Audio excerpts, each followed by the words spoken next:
what happens is that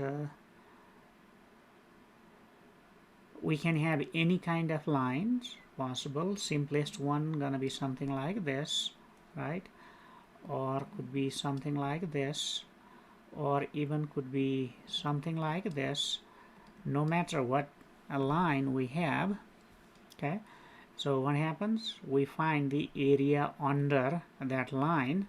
For example, in this case here, you want to find the area of this one, but b being negative in this side, this area becomes negative and this area becomes positive, and you add all those area. Okay, so I think yes, so that's how you find the distance or the displacement. Okay, so it's more accurate when we say displacement, because a distance and displacement gonna be different when, let's say, the object goes to the other side in this plot. Other side means negative velocity, means now it's moving opposite direction, backward. For example, if it was moving this, now it is moving something like that. That's what this side means. If we have just something like this, what happens? That means it's moving along the same direction with constant velocity. So this is velocity versus time plot. So b is same, b has same value all the time. I meant to draw a straight flat line here. Okay.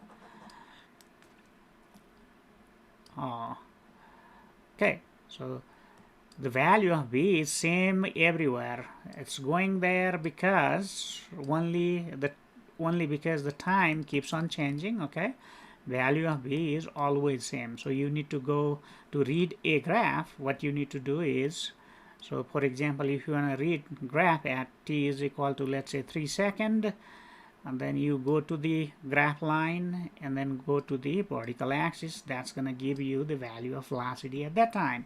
If you are reading position graph, that means you are getting position at that time. Okay, and of course if you are reading acceleration graph, you are getting acceleration at that time.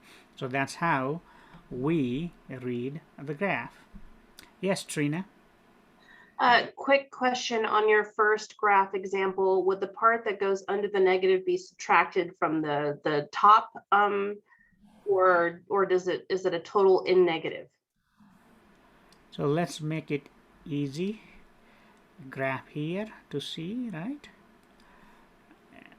And let's say my axis is this, right? So 1 2 3, -1, -2, -3, and this is velocity. So this is rectangle. You already know how to find area of rectangle, triangle, etc., right? But let's say for the like sake of convenience, since I don't have actual graph here, I'm doing this here, and let's plot some time here. 2 3 4 5, right? 1 2 3 4 5. So here the area under this until 5 seconds is this one.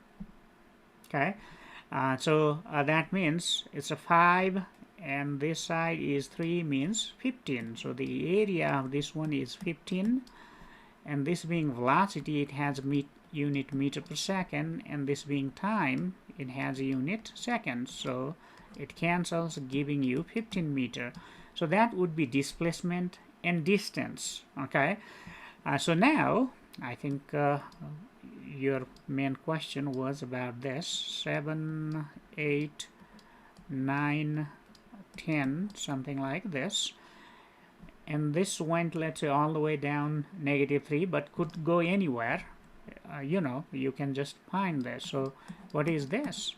So this side, the velocity being negative, what you are doing is you are multiplying by -3 to this time is still positive, right? So still 5, so -3.5, sorry, -3 times 5 is -15. So now what's the total area, or what's the total displacement? So 0. Why? Because this is positive 15 and this is negative 15. So what happened? If we look at this object moved with constant velocity 3 meters per second, and positive means one direction and negative means another direction. So until 5 seconds it went in one direction. So if we just look at the motion diagram out of this, it went, for 5 seconds it went in one direction. This positive may mean anything for, to the right, to the left, or to the up, or to the down. And now the negative means exactly opposite. So what happened? It moved with the same velocity for same time, means it came back to the same place it started, okay? And that makes sense. So that's why our velocity displacement is 0, okay? But if you are calculating distance, in that case, then what happens? This being, let's say, 15, this being 15, distance just keeps adding. Yeah, I missed you, Trina. What did you say? I was just going to say, is that a negative 30 or a positive 30 with the distance? Oh, distance, you don't have to worry about sign. Scalar, when you have that, just the distance is just a value. So we always write positive value, okay? So you don't have to worry about being negative. Remember, when we're talking about vector quantities, negative sign means direction, okay? So that's why when we say displacement, positive versus negative means one going one way versus another going opposite way, okay? So that's how we take account of velocity versus time graph. And if you are trying to find acceleration from velocity versus time graph, let's say something like this, acceleration means, again, we have to go to basic, and yes, of course, certain things we need to keep in our head, okay? So unfortunately, yes, and that comes from doing again and again. Although we all talked about this in class, it's we tend to forget. But there are handout and class recordings. If we give some time, we can always get that. So acceleration means change in velocity. Here, what's happening to the velocity? Is velocity changing? No, only time is changing. So acceleration is 0. Flat line, velocity versus time. So flat line or horizontal, parallel to this axis here, means slope is 0. Slope 0 means acceleration is 0. Okay.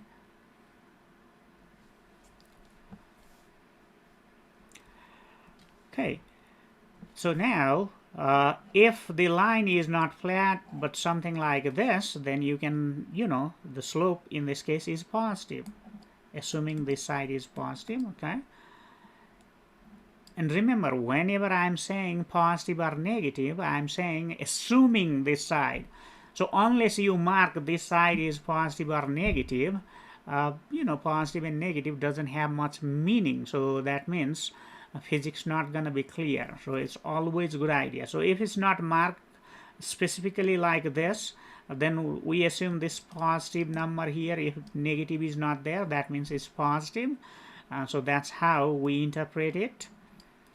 Okay, but for each vector quantities, displacement, even position, displacement, velocity, acceleration, and force, negative sign means opposite.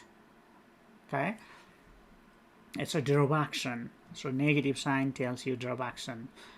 So now you find the slope of this, and this is the delta V, and this is the delta T. So that's why you are finding slope, okay, to find acceleration. So that's how you need to think. So if you have position versus time graph, on the other hand, what is rise means here? Let's say I went a bit further down here than, let's say, so what is this? When we read, this is delta x.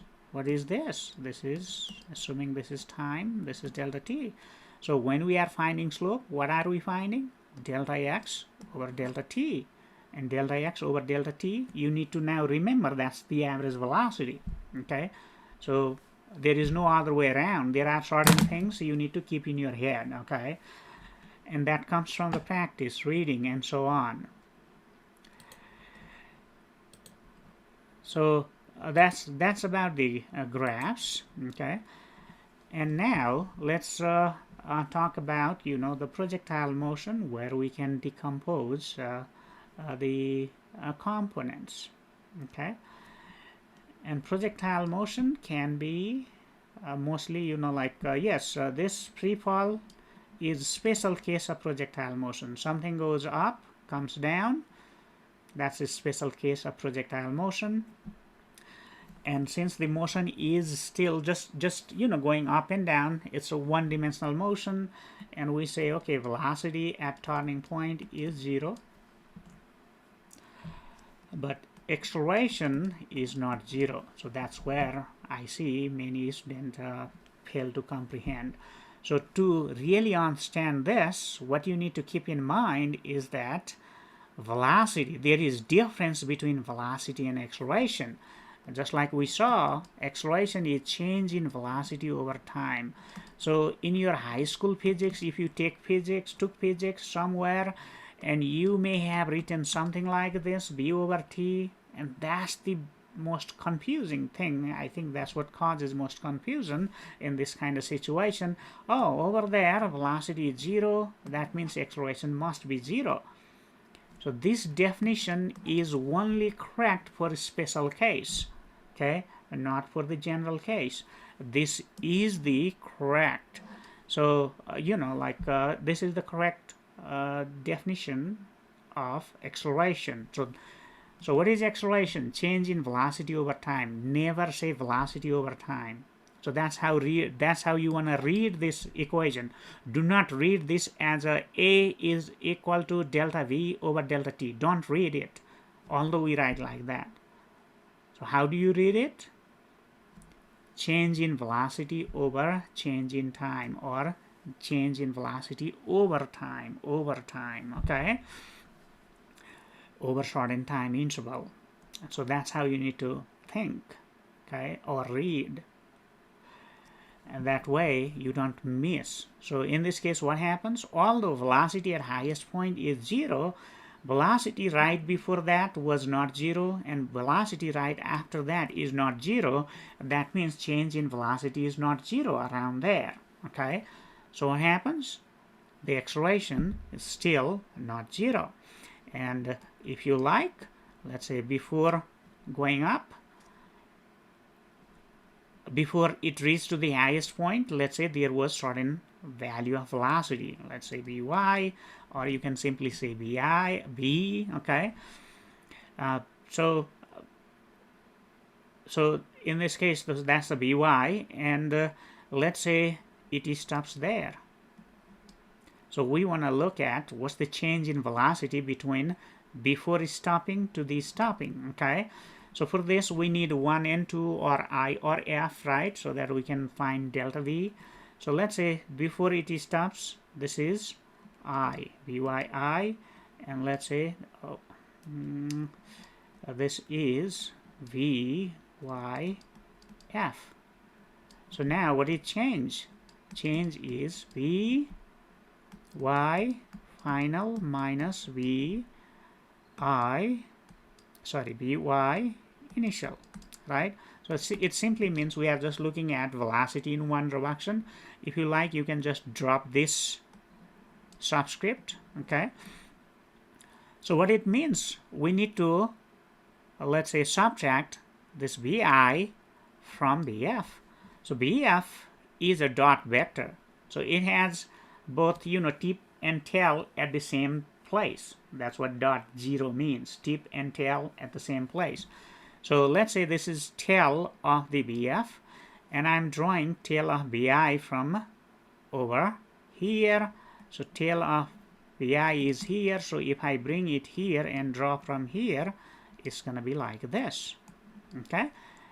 So that means my Vf, and y I'm just dropping here, but yes, of course I can keep writing Vyf, Vyi.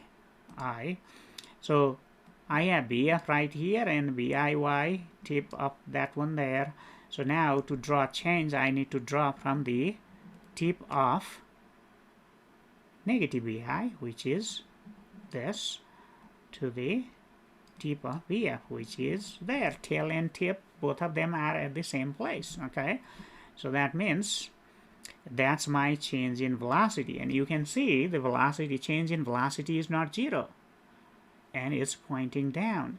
So that's why you want to say delta v is non-zero downward, means acceleration is non-zero downward, non-zero. Okay, and if you like, you can think of, let's say this is at highest point, and let's say that is vi, and after the highest point it's gonna go down, that's gonna be vf, and find change between these two and see what happens. Do you find delta v is still pointing down and non-zero? It's for you to work on. Okay, so somebody asked about, in my previous example of graph, is displacement 0 or distance 0? Okay, so displacement is 0 because we add positive 15 and negative 15 to find the displacement, but distance is just adding numbers, no negative. Okay, so that means it's like a 15 plus 15. So you travel this far and you came back to this again, so you had to travel this much distance. But what is displacement? Displacement is just the xi, xf, and displacement is xf minus xi. So see, xi and xf, they are at the same point. That means it's going to be, there is no displacement. If you were to draw a line going from xi to xf, xi and xf same point, means if you trying to draw a displacement vector which supposed to be xi from xi to xf, this vector would be just 0 vector because you came back to the same place. So displacement is 0. So again, distance, what we know in our daily life, what is displacement? Always read that as a final minus initial position. Final position minus initial position. Read that equation like that, and hopefully you will never make that mistake. Okay.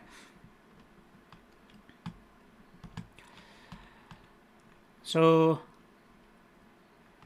now, yes, so that is 30, negative 30. What is negative 30 means? So Brittany brings out very good point there. So it becomes negative 30. Oh, hold on. For the distance, displacement gonna be 0. I don't know why that's negative 30 coming from, but the distance, for distance, forget about negative sign, just add numbers. Okay, forget about the negative sign. And for the displacement, let's see what happened here.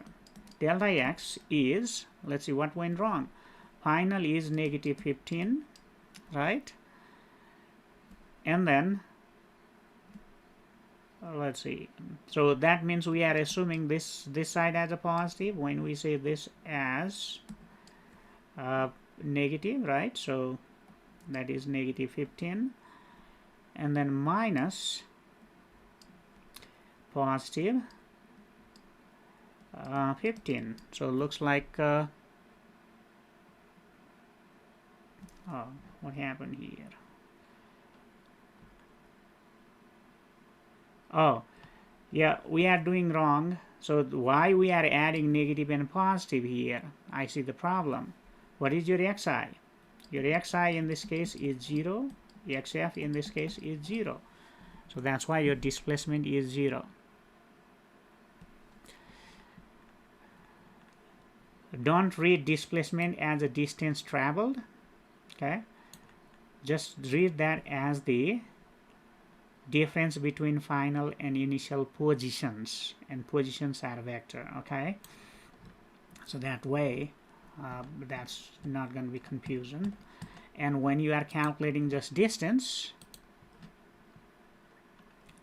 so displacement, always read displacement as final minus initial positions, not the length. okay, just positions. So when you come back to the same point, both are same position, but so yes, but if your initial position is this and final position is that, then what happens? Initial is 0, but final is non-zero, certain value there. Okay, so that's how it works. So now for the projectile motion we are talking about, what is projectile motion? Projectile motion is just the combination of motion along horizontal direction and motion along the vertical direction.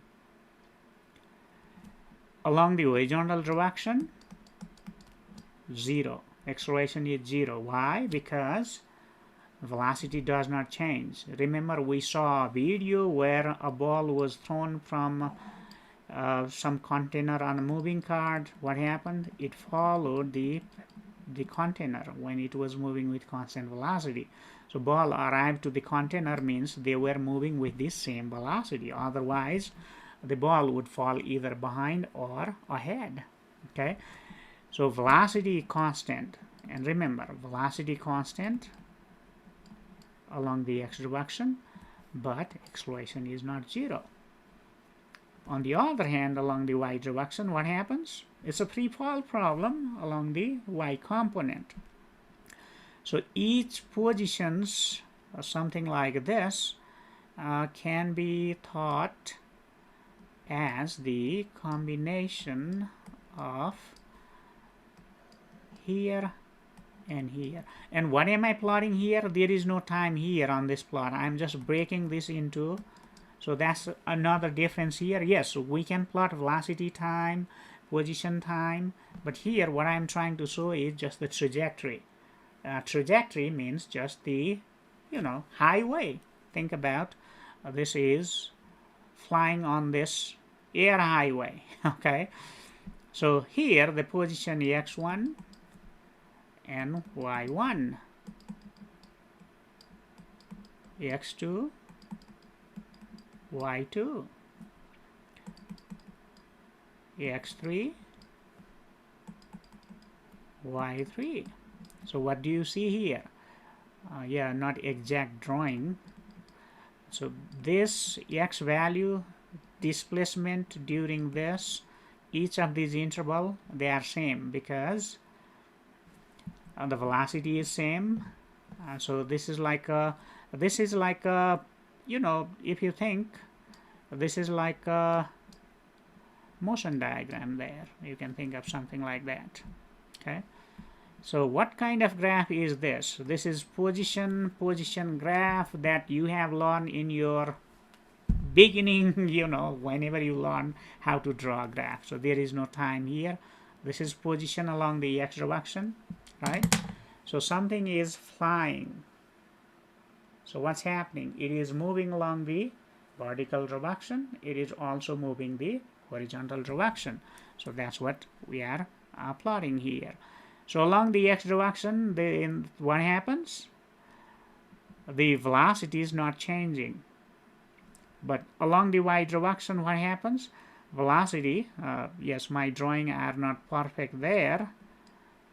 Yeah, I should have been somewhere here, I guess, for the same time interval. Okay, so what happens? They get smaller and smaller, just like when we throw something like that. So now you need to visualize something like this.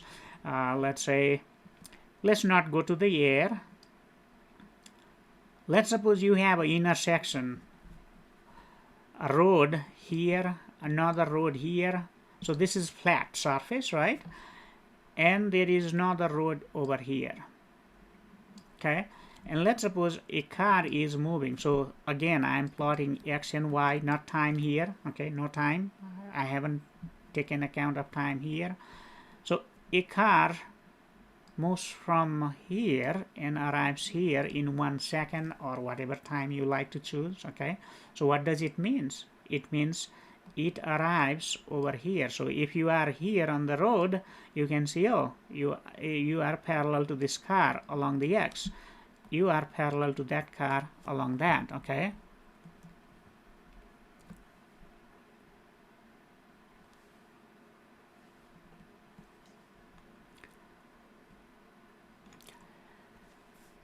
So now when it goes over there, what happens? Now when you look from this road, you are like somewhere here. So you are projecting this along this road and along this road, something like this, okay? So what happens? You can think of, okay, along the road, this road, it is moving something like this, and I'm talking about actual roads here, including this flat on the ground, okay? But over here, what's happening when we are talking about projectile? Think about, you know, that this flat ground is now flat a vertical plane, like rather than ground being something like this, now ground is like this, okay? So you are climbing on the cliff, okay? So again, the idea is same. So x is this and y is this, okay? So Ethal has a question, would you say displacement is changing or velocity is changing? Because I know change in displacement gives you change in velocity over time. I guess you mean a velocity is change in, you know, the displacement over time. I'm guessing that's what you are trying to say, okay? So what happens if we take account of same time interval? Then what happens? Displacement is proportional to velocity. If displacement is larger, velocity is larger, and that's the whole idea behind drawing the motion diagram, okay? So you can think of always the time interval is whatever it is. Just for thinking, you can assume that as a 1. So that way velocity and delta, you know, displacement, they are same when time is 1, okay? It's just for thinking. But of course, if the time interval is not 1 but 0.1, then the value not gonna be same, but what we say is in mathematical term, it's a proportional, okay? What it means? Larger delta x, if you double the delta x, v doubles, okay? So that's what it means by assuming the time interval is still constant, and that's what you need to do while drawing the motion diagram, okay? Hopefully that clears up.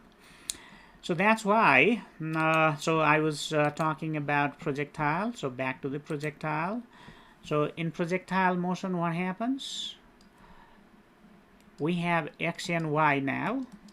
Yes, of course, we can draw position versus time graph, velocity versus time graph, and acceleration versus time graph for the projectile motion as well. So in that case, what we do is position along the y versus time, position along the, the velocity along the y versus time, and acceleration versus y along the time. So we do separate 3 possible graph for the time, and same thing 3 possible, okay?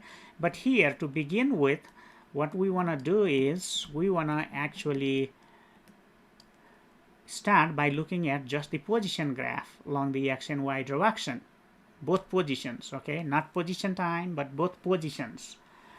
So why we want to do that? Because so you can think of these as a regular coordinate, x and y, okay? So why? Because the projectile motion is the combination of motion along the x and y direction. It's the combination of that, and that's what I am trying to explain by saying this or this. And handout, you know, has the same idea, and there is one picture and a lot of explanation of that, okay? So what happens? So let's suppose this is ground and this is the actual ground in this space, okay? So that's what this is. So now you throw something with certain initial velocity. Then how do you analyze this? you need to first break this into x and y component. Okay, so let's say this angle is given. So in that case, what is the x component of velocity? So for that, yes, you need to be expert on finding components. Remember, I told you that if you cannot write the components, you're gonna fall behind this class. Okay, so don't wait. Okay, don't wait. If you cannot, let's say, see this and oh, this is gonna be adjacent, so that's gonna be Vix gonna be Vi cosine theta. If you cannot write that, then you need practice. And chapter 3 handout is all about adding vectors using, you know, like a geometric method, and more is about the component, finding the components step by step. And now this is same as this. So projectile motion, you will see, rather than this being drawn over here, you will see it's drawn over here. So that means it's going to be Biy. See, so what's happening here is we are just writing the component. Okay, writing the component here of the velocity. Which velocity? Initial velocity. And that's going to be Bi sine theta, given this angle. If this angle is given, things become different. So so there can be different situation, and that was what one exercise with these, I think, 6 possible drawing was in one of the previous class. Okay, so with this, you know initial velocities now. If theta is known, this Vi is known, that means you know initial velocity along the x and y direction. You are ready to use kinematic equation along the x direction separately, y direction separately. But to use kinematic equation, we need 3 things. A good news for the projectile motion, acceleration is 0 always. And acceleration in y direction is g, which is 9.8, and down. See how I'm writing this g down? So you can write that as a negative g when you choose, or if you are given up as a positive. Okay, but if you choose down as a positive, that means down g means that's going to be positive. So it depends on your choice of the coordinate, and usually a standard practice is to choose up positive, right positive. So that's why you see most of the time I'm doing something like this. Okay, but pay attention to the question. Sometimes you may be asked, okay, if I'm choosing down, what's the acceleration? You know, what's the acceleration? So in that case, acceleration going to be positive. That's what downward means. Down, acceleration is always down, but when you choose down as a positive, then acceleration is positive. Okay, so once you know initial velocities and acceleration, you can start using the equation. So if only 2 things are known, then you need 2 equations, right? But if another thing is known, then for example, if it comes back to the same place, what's going to happen? Delta y going to be 0. Displacement along the y direction is 0, because for the y, it went up, it came down, just like a free fall motion for the y component. Okay, so now once you are working, just think in terms of going up, coming down, and going this side. Okay, so just think in terms of that, so that you don't get confused. Okay, and what's the velocity at highest point? And that's where a lot of students get confused as well. So if it is at highest point and turning around, highest point means it is about to turn around. That means velocity final in y direction. So final is any point that is of our interest. Okay, so final could be any point. So at highest point, if we are talking about highest point, that means that's a final. So that's why final velocity at highest point along the y direction is 0. But along the horizontal direction though, what happens? For projectile motion, Bix is always same as V of x. That's what acceleration 0 means. So that means the velocity along the horizontal direction is never 0. For projectile motion, it's always same as initial. So if you know initial, you know final.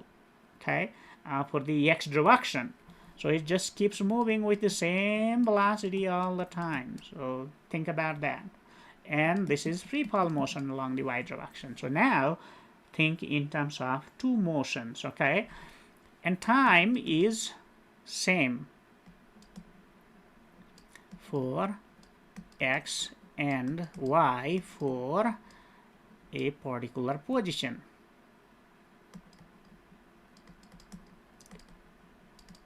Okay, so when we say, at highest point, so let's say that's the highest point, but in terms of that, that's going to be highest point here, final velocity 0. What is time? That time is same as the time when this thing is here along this direction. Okay, so it's the time that connects x motion and y motion. So that's how we do it. And our worksheet was already due, and I posted the key for that, right? So in that question, the question was something like, something was thrown. I think it was PS, right? It was thrown with certain initial velocity, right? So now what you can do is you can write Vix, Viy, and I think this angle is given. So that means your Vix is Vi. So you can see cosine theta. And yes, you can choose right as a positive and write this as a negative. But if you choose this as a positive, this is going to be positive. But if you choose this side as a positive, then same thing gonna be negative. Okay, so it depends on choice. So that's why the worksheet said, okay, it depends on choice. And to make sure that you got the right component, I had that number over there. Okay, and the Iy gonna be Bi sine theta now. So projectile motion, horizontal x, vertical y, that's what we choose. So that means it's always going to be cosine versus sine for the x and y. That's how the projectile motion is designed, but that's not always the case. Keep that in mind. For the projectile motion, yes, okay, a positive, negative, it depends on your choice. So that's why you need to draw and show which way, which side you are using the positive. Okay, choosing the positive. Here, let's say this is a positive, so that is not, rather this is. Okay, and I think after a time, so when time is given, projectile question becomes really easy. Let's say it says time is any number, let's say 4 seconds. I don't recall what was the time in that particular question, but it doesn't matter. I'm not just teaching you to solve a problem here. I'm teaching you to solve any problem of this kind. Okay, so when you have time, and if you are asked to find how far it is at that time along the x direction, so what it means is it can be anywhere. Let's say somewhere here at 4 seconds, could be anywhere, and you are asked to find this displacement over here, or distance, as it is just moving along one direction, x. It's not going that way, x, horizontally, and then coming back. It's not doing that. For vertical, yes, right? Then what happens here? Delta x is what?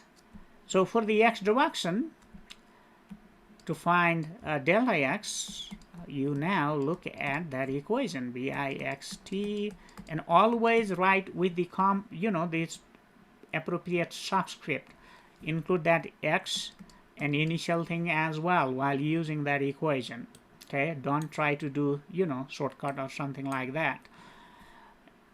And then plus half ax t squared, and since ax is 0, see, acceleration along the horizontal direction is 0, that we don't need. It is just bix over time. So it's just multiplying initial velocity with time, and you already have initial velocity. See, that's your initial velocity, bi cosine theta, and time. What is time? Whatever given time is the time, right? So that's that. And what if it asks you to find how far it is along the y direction? You write delta y, and you write the same equation, but now replace x by y, half ay t squared. Now ay is not 0, so this term not going to be 0. So what you do is you write vi sine theta times t plus half ay. Ay is acceleration, and how did we write acceleration here? G down, and are we choosing up positive? If we are choosing up positive, looks like based on this drawing we are choosing up positive, okay? So that means this is gonna be negative g. G down means negative g. So you cannot write g down in the equation. You need to write either positive or negative. Now whether it's positive or negative gonna depend on your choice of coordinate. So that's why it's always important that you draw it, okay? And then t squared. So that's the position. Now if you need to find velocities, then use one of those velocity equation. Vf x is all x velocity along the x direction does not change, and that can be also proved by looking at this. Oh, that's plus axt, right? So ax 0 for projectile means motion means these velocities are same. Now for the velocities in y direction, acceleration is not 0, so the second term not going to be 0. So you use this equation here and use ay as negative g, assuming you are choosing up as positive. What is g? G is a number, g is just a the alphabet we are using to represent 9.8, number 9.8. G is never negative. What is negative is the acceleration, okay? G is just the value of acceleration. Think in terms of that, okay? So sometimes you didn't get confused thinking G is negative 9.8 or something like that, okay? So there is a question, does G affects the significant figure? It does not. These kind of constants that you are provided, you are that those shouldn't change the significant figure of the answer.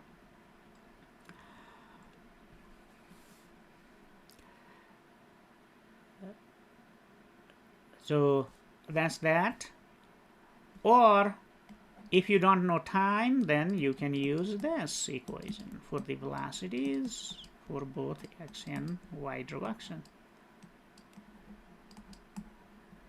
Okay, so that's how we solve problems. So yes, you need to write down the equation and solve the equation. You have to be comfortable with that, and that's where the practice comes in. Okay, the idea is this, and there are solved problem in your ebook. You wanna go and read the question and see if you can solve them without looking at the solution, and once you have answer, final answer, look at the number and see if you got that right. And in the handout I have solved 2 projectile problems. One that is thrown, this is more general, right? But we can have projectile thrown horizontally like this,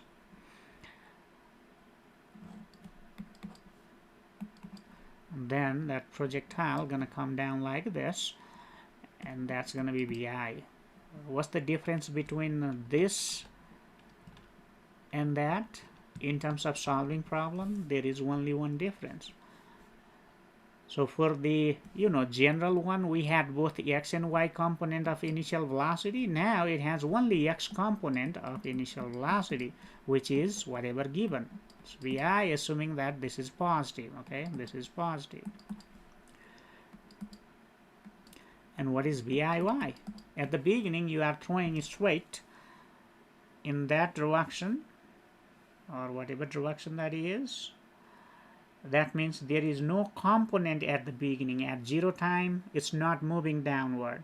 Once it leaves your hand, starts moving, that's when it starts going down. Okay, so that's why initial velocity is 0. So for the vertical direction, in that case, it is like something is just dropped. Okay, just dropped. So that's how it's gonna be for the vertical direction. Okay. So yes, I can do all the problems, but you have to do for you to learn and be able to actually do the problems. Okay, so I request you to do kinematics problem, practice using equation, and where to find problems. Again, there are a lot of problems in the book, and I'm not asking you to not solve problem. Yes, you can do that. There are problems that has final answer. Once you feel comfortable doing, let's say, solve problems, you can try that. But even if you just try all the solved problems in the book and handout without looking at it, okay? So if you have to go back, look, do not look step by step. No. Look once and then put that on the side and do it again. See if you can do it. Okay, so that's the way to practice. Yes, it's painful at the beginning. Okay, but you will get better. Everybody can grow. Okay, so it depends on your previous practice. I mean, how long it takes to grow. It depends on your previous practice of solving problem algebra in math or something like that.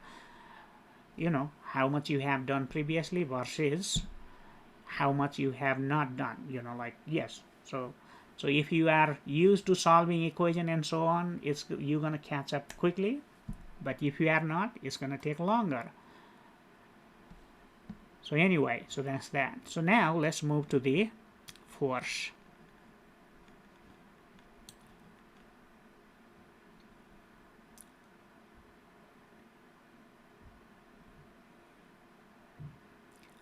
So force,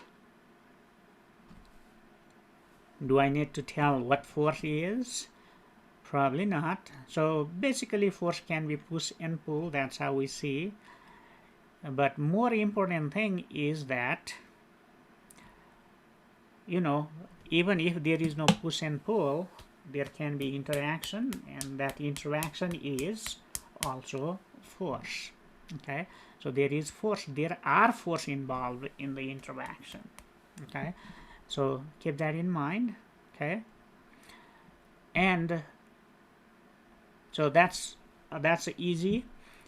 A difficult part could be something like, let's say here, this alligator, you see, is pulling the cart. That's what we see. That's what we say in our daily life. But while solving physics problem, we have to look more carefully and be more specific. What force is pulling the cart? Okay. I may have a question here.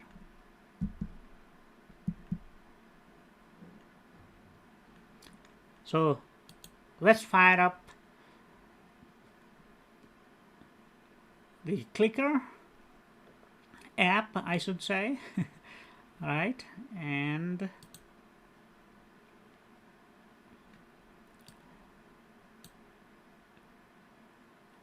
see what we think. You have a minute.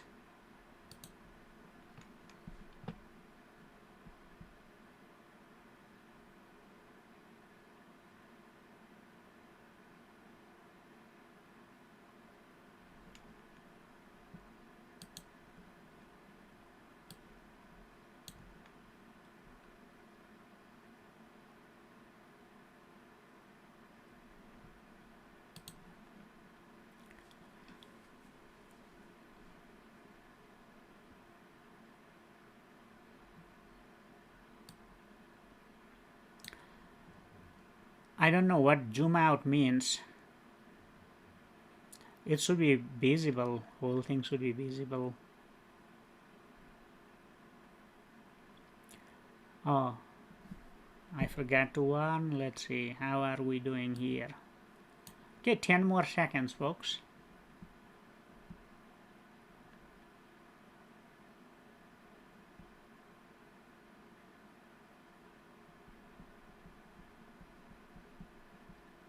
Five more seconds. 5, 4, 3, 2, 1, and it stops. Let's see. Is alligator pulling the card? So D, the force on the rope attached to the card. Very good observation. It's the rope that's pulling the card, not getter. Okay, so that's how we need to keep that watchful eyes. Okay, the card is being pulled by this force on the rope. We call that tension force. Okay.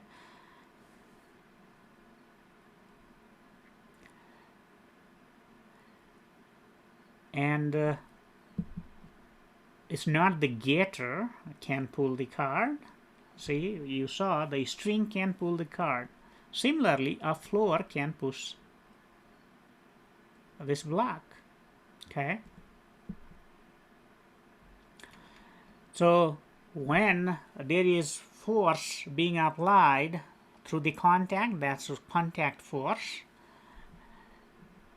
and there can be force where, you know, the force can be acting even without a contact. So for example, there is this ball here. I bought this for my kid when they were still a little kid. Okay, so what happens if I don't hold it? It's gonna come down. So nothing pulled it, at least through the contact, still came down. So it's coming down because earth is pulling down. Is earth touching the ball? No. So that there can be another kind of force. So that's called long range force. Okay, so earth is applying force on this person.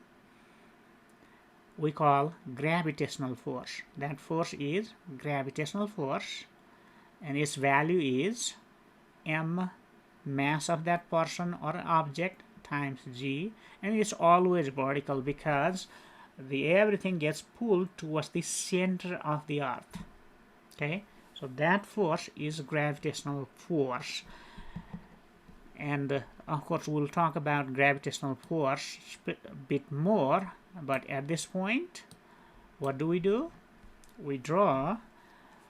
So no matter where the object is, so here mass of an object, multiply that by acceleration due to gravity, that's going to give you force, and that force is always vertically down. The object is sitting here, let's say. What's the force due to gravity? Vertically down. Okay, it's always towards the center of the earth. That's what we call vertically down. Okay, so this is long range force. Long range means it can act even without contact. Even without contact. We call that weight of the object. Okay, we call that weight of the object.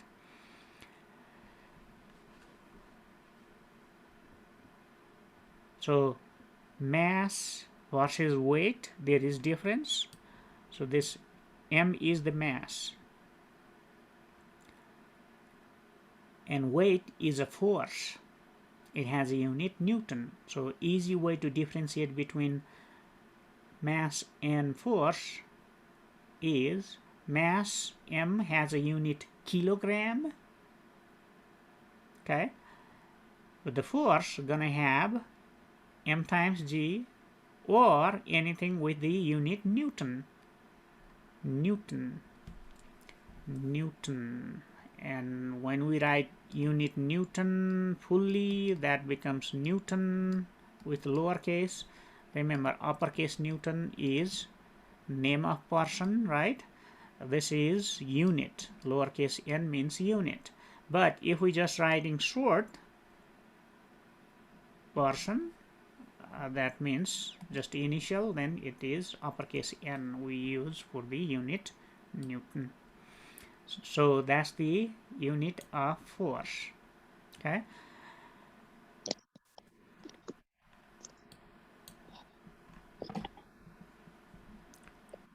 Question, Amira? No, sorry. Oh, that's fine. I thought you were trying to ask question. Okay. So you will be asked, always you will be asked, or some, you have to think if there is force acting on an object. My hand is sitting there. If I'm not touching, I'm not applying force on that hand. Okay? Other than mg force, weight force, there not going to be any other force that can apply force without touching it. So yes, there are other kind of forces like a magnet, right? Magnet can apply force on another magnet, or magnetic substance we call irons and so on. So magnet, electrostatic force, those gonna be for physics 2. For physics 1, the only force that acts without contact is gravitational force. So if it's not gravitational force and you are asked whether that force is still acting, then what you do, you look if it is still touching. If it's not touching, then that force cannot act. That's contact force, so that's why the name contact force. Contact means it has to act through touching, okay? Either pulling or pushing. Keep that in mind.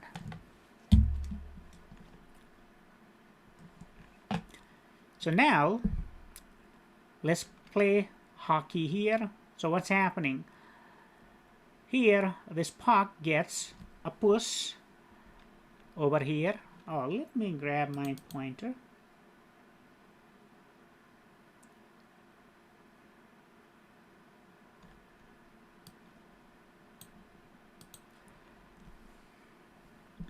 So there, and then what happens? It now gonna leave. So you give push, and then puck, it starts sliding, and that's what's happening here, right? And it can get to the goal or not, it depends. And if it gets in the goal, somebody gonna be happy, or many gonna be happy, and many gonna be not so happy, right? So that's happiness is not we talking about here. What we are talking about is this.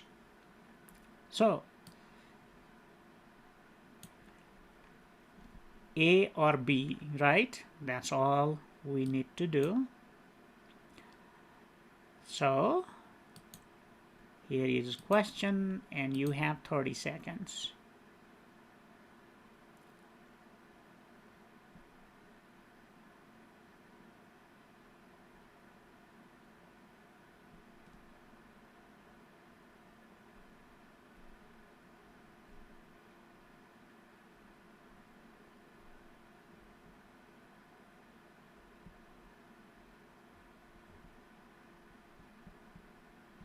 Five more seconds. 5, 4, 3, 2, 1, and it stops.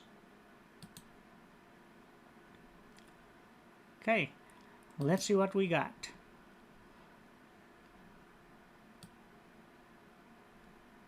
So we got a lot of B's, but some A's, quite a few of A as well. This thing is still moving. There gotta be force, right, from the stick. Otherwise, why it's moving? I wonder. Do you wonder? Same thing? Am I thinking it right? Or something I need to think slightly differently here? So what's your opinion, folks?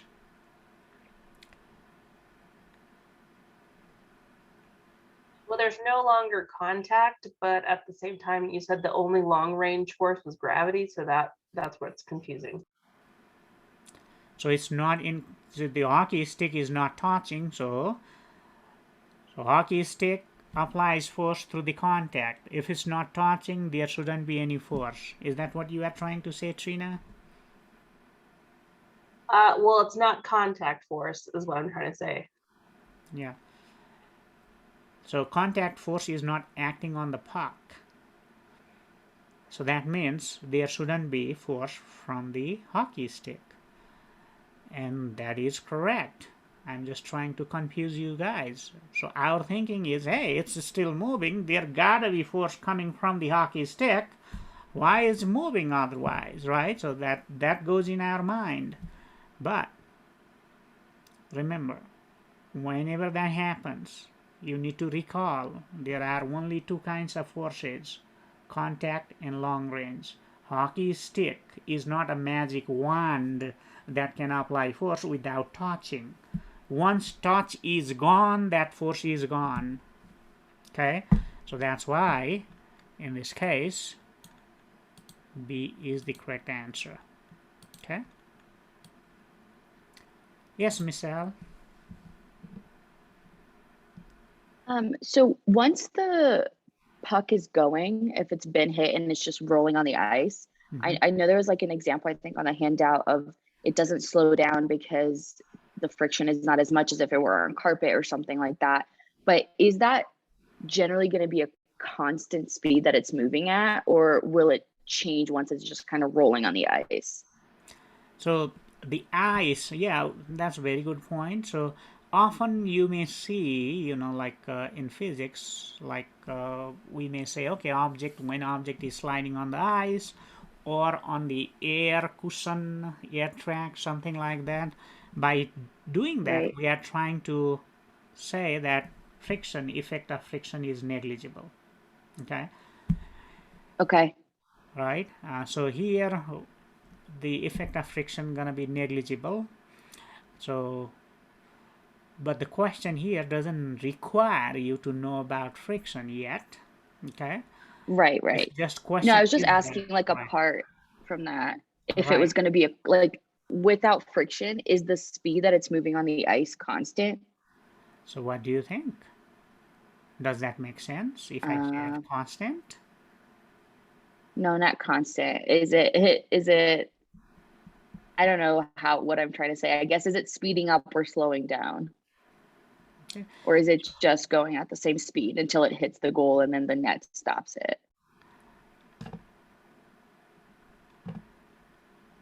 So yeah, you bring very good point here, and looks like we are already behind in our break time. Okay, so very good point. So let's think about that while taking the break. Okay, and we'll come Okay. back in 14th. So it's 9, just turned 9. So once it hits 14th, we're gonna be back. Okay.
So it seems canvas is working again for me.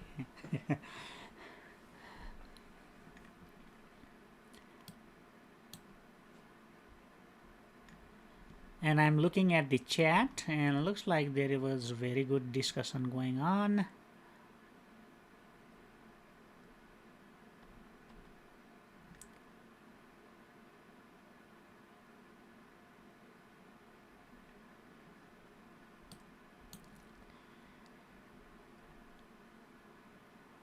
So yes, in this question, the question wasn't about whether it's moving with constant velocity or not. It was just the question about whether that force is still there, right?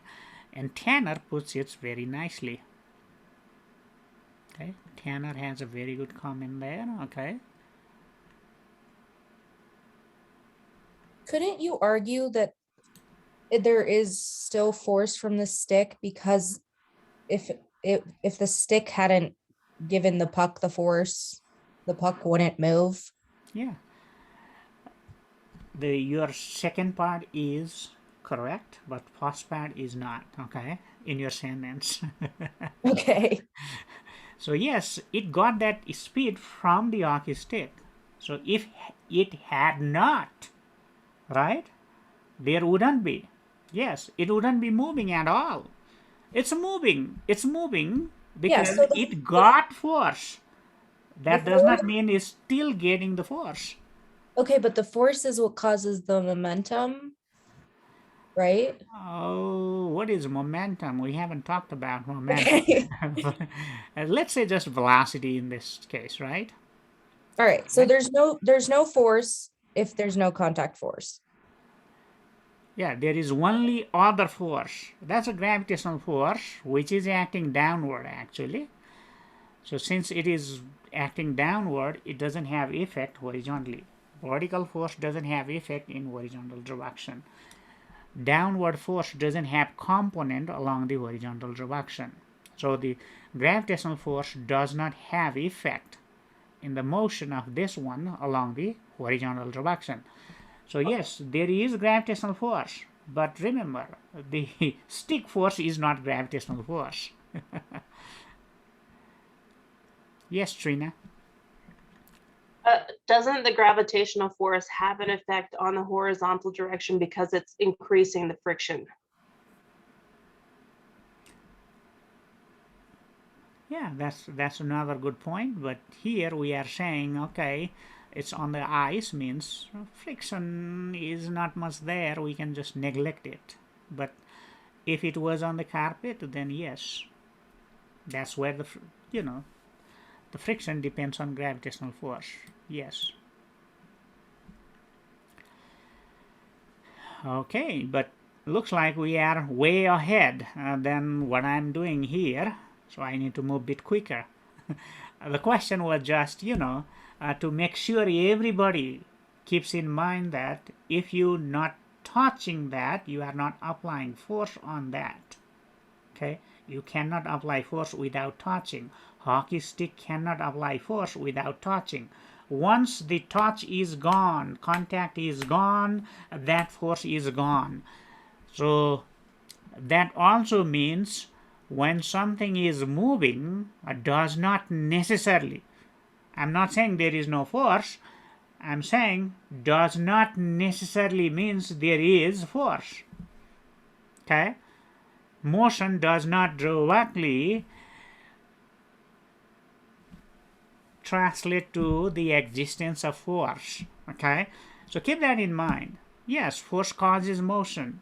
Force causes motion, but even without force, the moving object can keep moving. Okay, so here there is no horizontal force, and seems like this puck can move even when there is no push force acting in that direction. So that's the main thing that we get confused. Okay, and that's what Newton's first law is. Object can move even without the force acting on it, as long as it is already moving. Okay, it is moving does not mean the force is still acting. And can you see that from this hockey puck there? See, hockey puck is moving this way, nothing is pushing this way, and it's still moving. So let's see if we can detach ourselves from that thinking. And it's not so easy. We always, our experience tells that we need to keep pushing for something to keep moving. Once we stop pushing, what happens? It slows down. So it slows down because there is another force acting, which we call friction.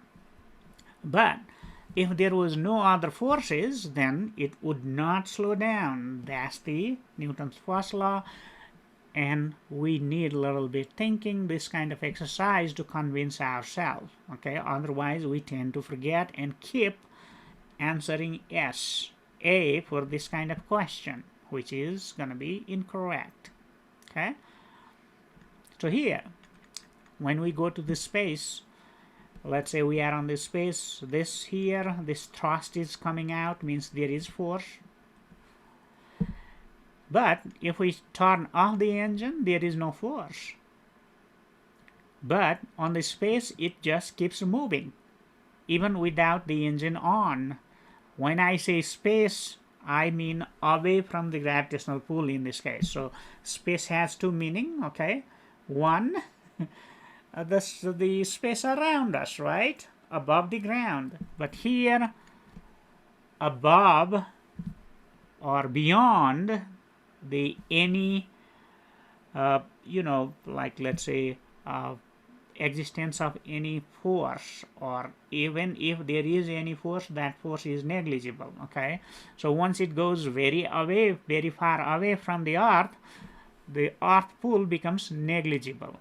So because of that, what happens? It can keep moving. And how do we know that? Actually, that's the knowledge that helped us to this idea of sending this spacecraft and rover on the Mars.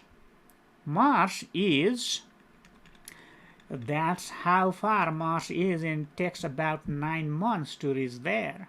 So if you needed to keep firing on engine, then whatever fuel, no matter how big the tank is, it would run out from that fuel. The fuel would run out, right? That means we could not reach Mars, but we can reach Mars. Why? Because once it is on that territory above, beyond the gravitational pull from the Earth, what happens? You give a certain velocity, and it keeps just moving with that velocity all the time. So to move with constant velocity, you don't need force, and this is the best example. There is no friction, nothing. Gravitational pull from the Earth is negligible. Okay, here on the Earth, what happens? We need it because there is friction on the road, carpet, or even the drag from the air. Okay, so because of that, the engine has to be on as long as we are inside the atmosphere within the pull of gravitational force. Okay, otherwise it starts coming down, right? When it is above, we know that's projectile motion. When projectiles coming down, it means that's the gravitational force that's acting downward, that's pulling it down. Okay, so hopefully this convinces you that you don't need continuous force for something to keep moving, and this is very important.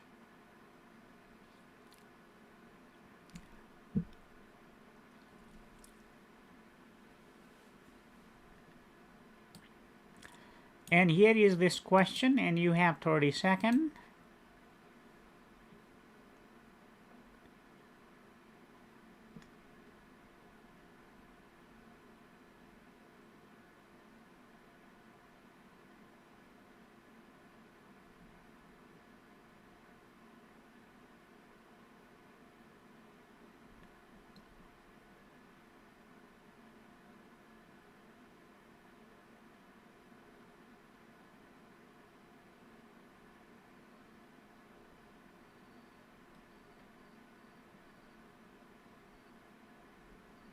Oh, 5 more seconds. 5, 4, 3, 2, 1, and it stops.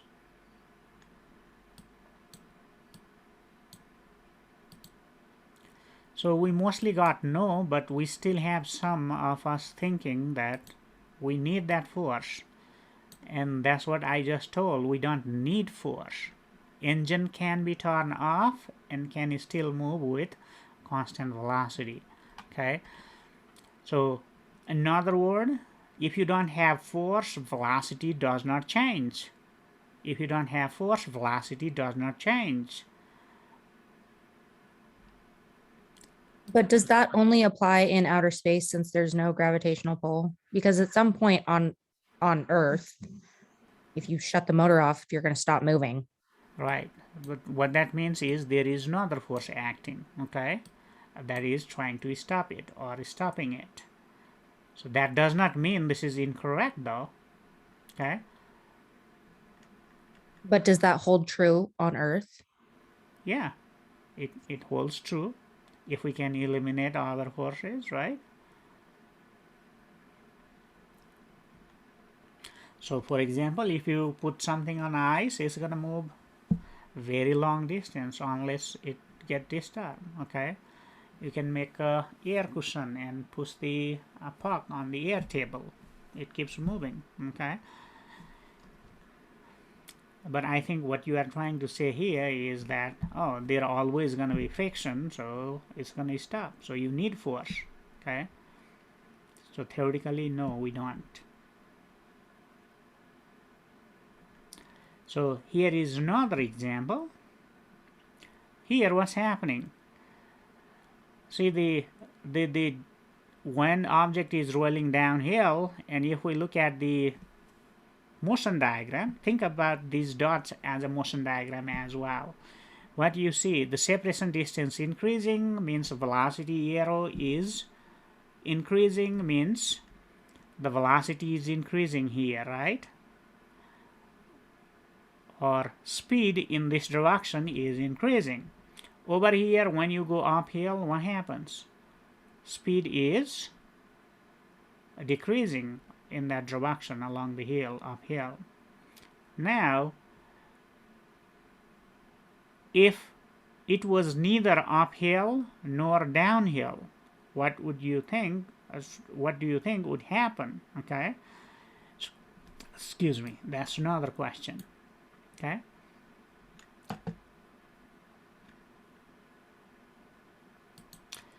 And you have 30 seconds again.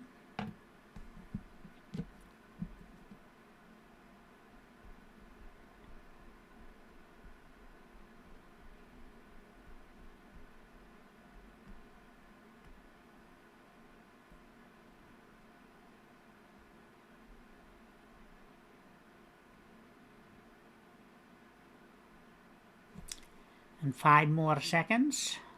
5, 4, 3, 2, 1.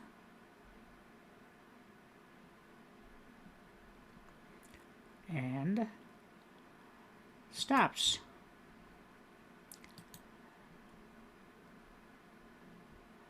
So objects should stop soon. So again, that's what our daily experience is kicking in, okay? So what happens? If you look at this motion diagram, you see the separation distance is same, means it's moving with constant velocity.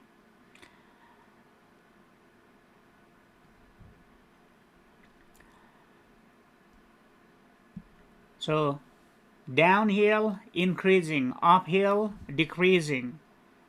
If there is no uphill or downhill, that's what flat means. What that means?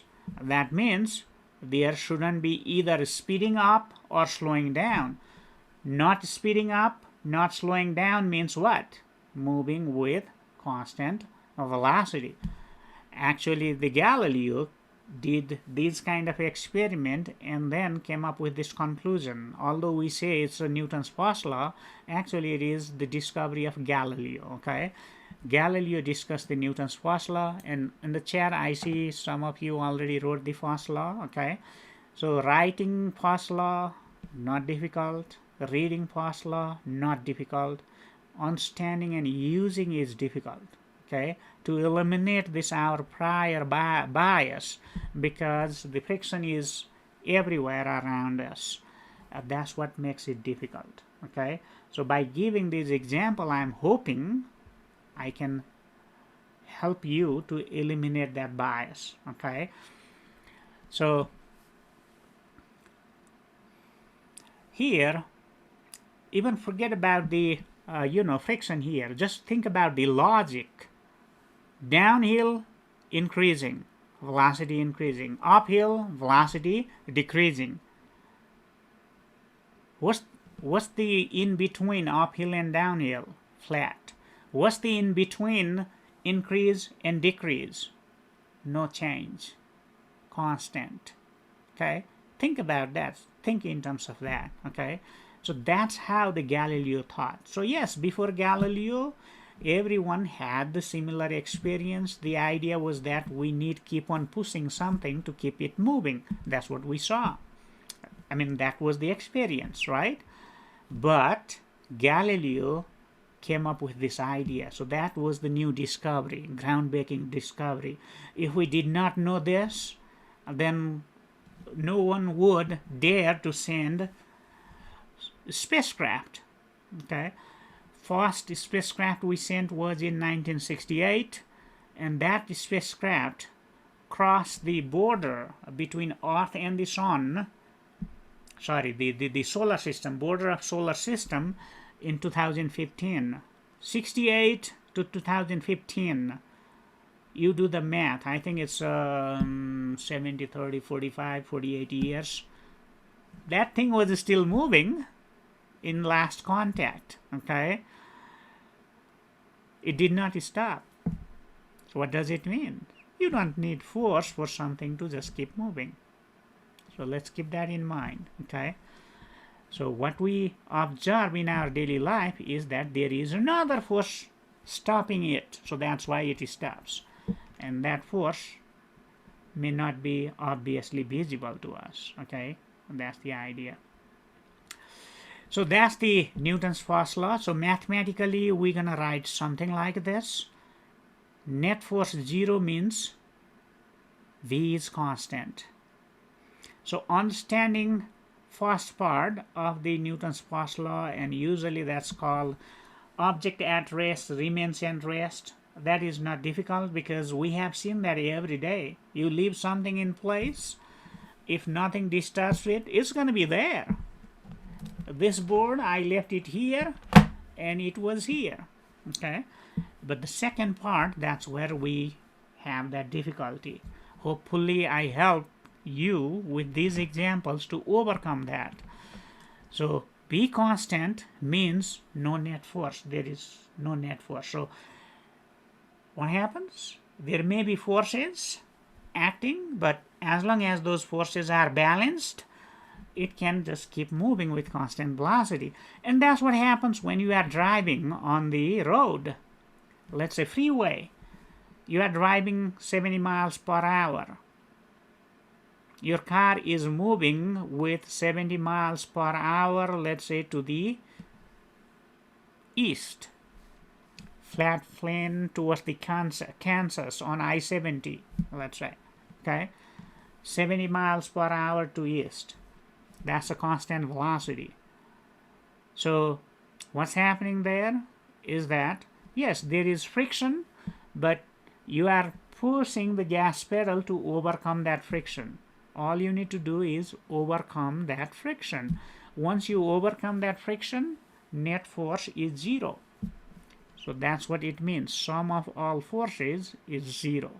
Okay, so yes, in our daily life there are forces acting. So as long as net force is 0 in that direction, the object keeps moving with constant velocity. Another way to look at it, if you see some object is moving with constant velocity, the sum of all forces is 0.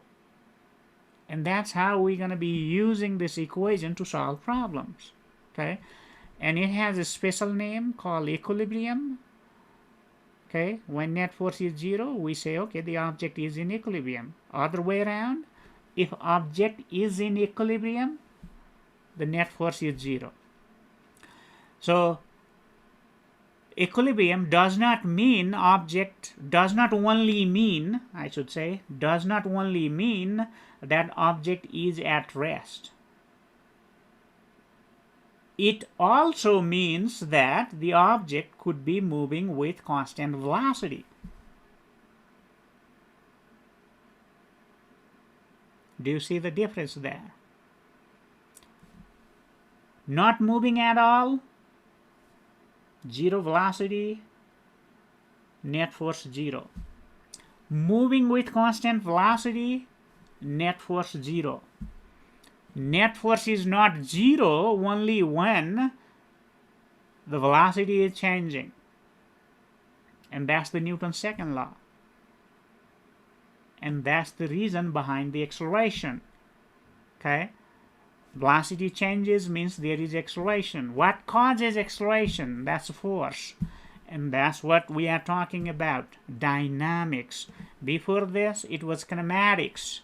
Okay, until projectile motion. We talked about acceleration, and we did not say where the acceleration coming from. We may not have talked about that. So now in this chapter, we're going to talk about it. And the acceleration comes from where? The force. Force causes acceleration. More accurately, it's the net force that causes the acceleration. Okay?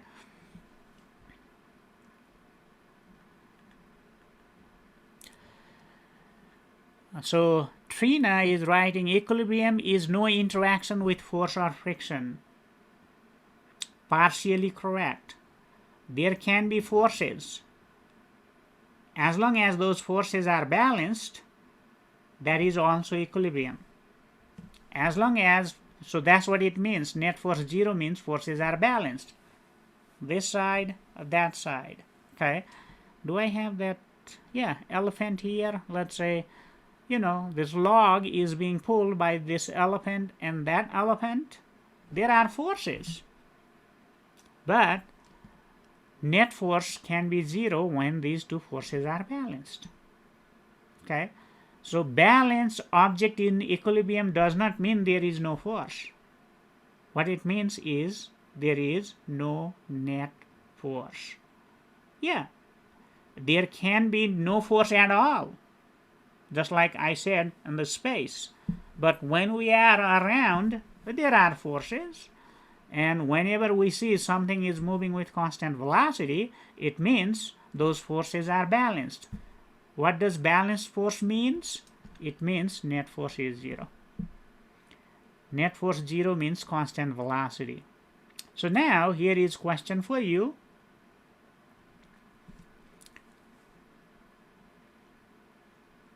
Let's say 40 miles per hour in a particular direction, okay? East, west. Is it in equilibrium? So that's the question. And now, which velocity versus time graph represents that motion? Okay, car is moving with 40 miles per hour in a particular direction. So that's the question.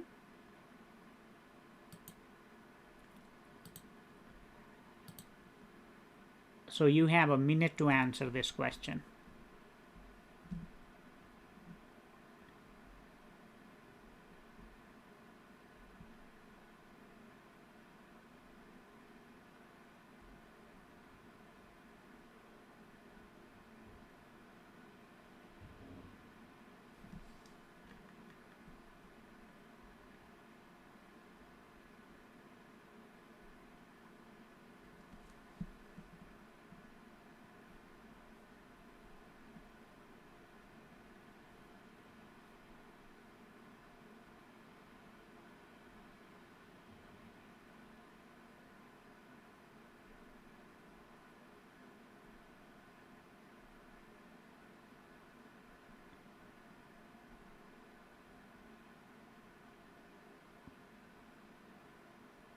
30 more seconds.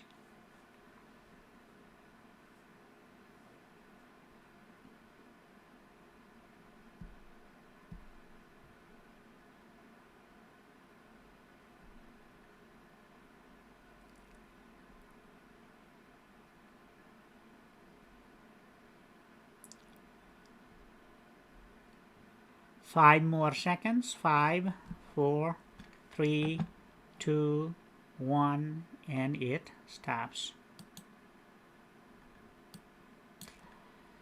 So yes, motion, graph, they are related. So we need to be able to visualize motion with the graph, or recognize when graph is given. We should be able to recognize what's happening in terms of motion, right? And graph and motion, we talked about it. Here we are just using that. Okay, let's see what we got. So mostly B. Okay, yeah, very few. Sometimes misclicking happens on the clicker. Okay, so B is correct answer in this case. So B constant. So this is equilibrium, means B constant. B constant, see, the value of B remains same even when time is changing. B, value of B is fixed. That's how we read the graph, right? But red line, what's happening at time t? B is there somewhere. As time increases, B gets bigger and bigger and bigger. Okay, so velocity is increasing at constant rate, steady rate. Velocity is increasing at steady rate. Okay, so here what is constant for the red? It's the acceleration that is constant. Why? Because acceleration is slope. So if I was making acceleration versus time graph, then that would be flat line, okay, for this red line. But for the blue line, acceleration is 0, so yeah, that would be a flat line, but just going through the origin if that was acceleration graph. But here it's a velocity graph, so B is correct answer. Okay, that's good. Most of you understood. So we are talking about net force. So net force means sum of all forces that's acting on the object. So we learned how to add vectors, right? So force being a vector. So let's do a little review here of adding vectors. So one vector is there, another vector is there, okay? One has a little larger value than the other, and they are perpendicular to each other. So what do you think? So you may not need to do calculation, but if you like, you can do it. Numbers are there, okay? You have 1 minute and 30 seconds to answer this. But you want to draw it though. Sum vector, net force. Can you draw that?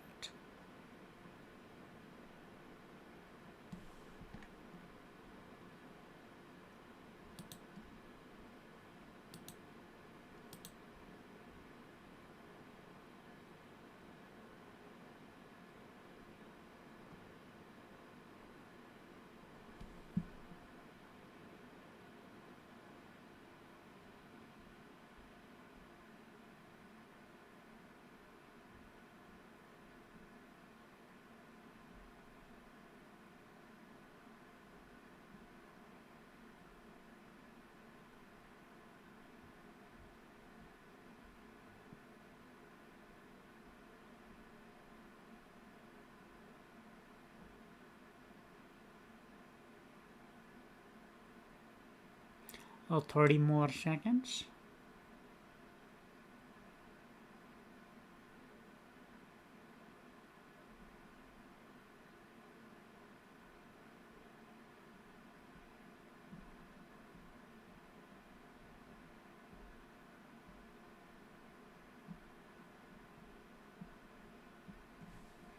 Five more seconds. 5, 4, 3, 2, 1, and it stops.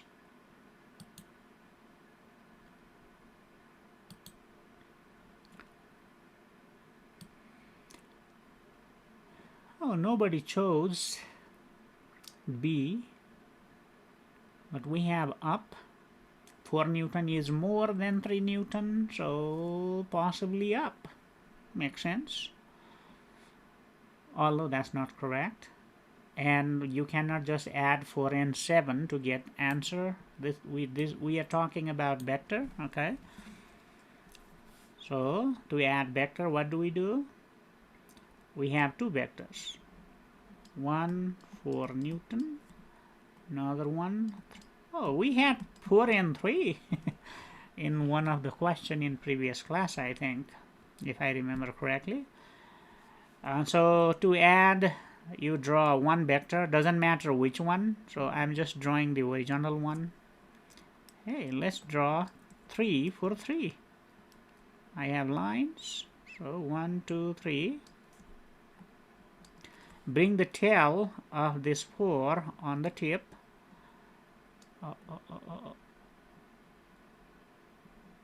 4.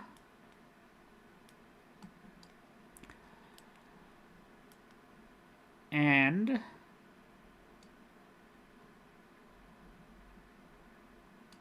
like that. So if this was still there, what do we see? This net or sum. So now we're gonna call it net. Okay, sum, total, net is somewhere between this 3 and 4. We can actually calculate exactly. It's going to be more towards the 4. So this means this angle going to be more than 45 degree. It's exactly in between only when these two are same. So how do we calculate? Let's say if this angle was phi, tangent of phi would be opposite over adjacent. Opposite over adjacent. So that means it would be 4 over 3. So phi, to find phi, we need to take the inverse on both sides. So it becomes pi, and this is tan inverse. And you have this function in your calculator. So that's the exact direction. You will see that's going to be more than 45 degree. It's 45 only when this is 1. This is 1. When this is 1, it's 45. Otherwise, it's not. Larger here, larger than 1, larger than 45. Smaller than 1, smaller than 45. But that's a calculator, okay? So yes, E is correct answer in this case.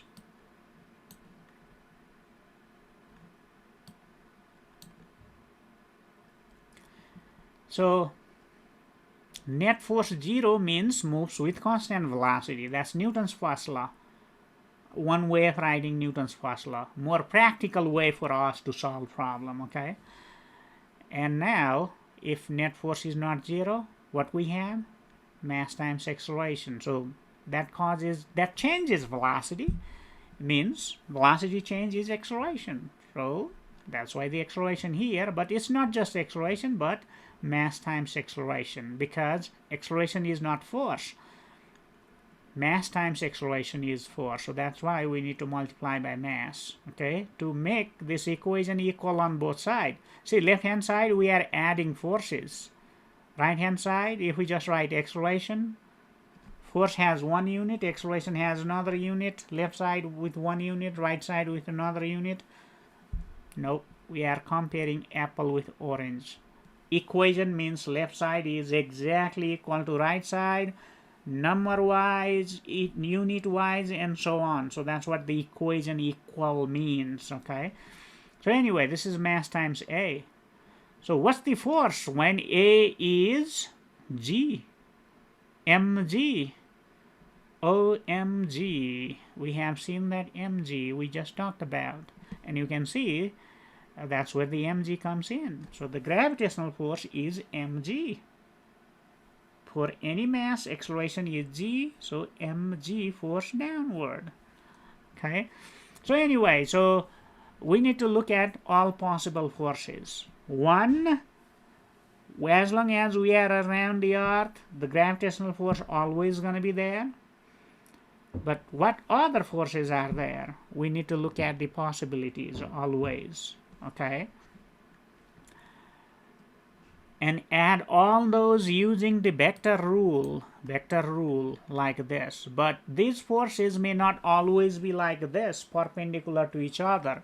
So just learning geometry method is not going to be enough. Rather, what turns out handy is we find the components and work with the components. So we can add components, and sum of all components along the x direction, let's say, is mass times acceleration in that direction. We can write that. When it's a zero, acceleration zero or constant velocity, we can write sum of forces along the x is equal to just zero. That's the equilibrium condition. Okay. So now here, you know, another way to look at the acceleration. So we said the acceleration was change in velocity, but if you know force and mass, you can calculate acceleration. And for the Newton's first law, what did we say? Oh, because of the knowledge of first law, we dared to design and send the spacecraft. Okay, because we knew once it is in place and given certain velocity, it just keeps moving with that velocity. That knowledge encouraged us to design something and put that in the with that velocity and just keep track of that. Okay, and we are sending things on the Mars and so on. But what's the advantage of knowledge of second? So what does it say? Acceleration is net force over mass. So for example, let's suppose you want to design a sports car or a sports bike. What does it mean? It means it has larger engine. Why? Because sports means it can quickly go from 0 to 60 miles per hour. Usually, when I read about the vehicles, sports car or fast or slow car, what do they say? Oh, it takes 8 seconds to go from 0 to 60 miles per hour. It takes forever. 8 seconds for the same change in velocity, 0 to 60. Same change in velocity, longer time means acceleration is smaller. But if it can go in 3 seconds, hey, it has now larger acceleration, they say, okay? And that's the sports. That counts as a sports one. So anyway, so how do we know how to get larger acceleration? So Newton's second law helps us. Mass, try to make small mass and provide large net force. Friction gonna be there. Faster we go, larger gonna be friction. We'll talk about that later. But if engine is larger, that means it can provide larger push force. Okay, and that way the acceleration gonna be larger. So that's how the Newton's second law comes in handy. For example, designing sports car. It's not about just a sports car to describe any kind of motion. Okay, so when blood is flowing through the arteries and vein, when it's going down, it may be moving a bit faster because it's getting help from the gravitational force compared to when it's coming up, because the gravitational force is now not helping but dragging it, right? Opposite direction. So all kinds of sorts, we can describe motion using this. So when net force is not 0, we use this equation. When net force is 0, we use Newton's first law, which is basically same. Just put the 0 on the right hand side for practical purpose. Okay, so that's the Newton's. So this one gives you both Newton's first law and second law, let's say. Okay, when you are solving problem, net force not 0 means mass times acceleration. Net force 0 means net force 0, constant velocity, right? So that's how we're going to be using it. And to use it, we're going to be using in x and y direction separately, just like we solve x component and y component kinematic equation separately while doing projectile motion. Here, we're going to be using the forces in x and y direction, adding them separately and setting them equal to either 0 if velocity is constant, or going to be setting up m times a. Okay,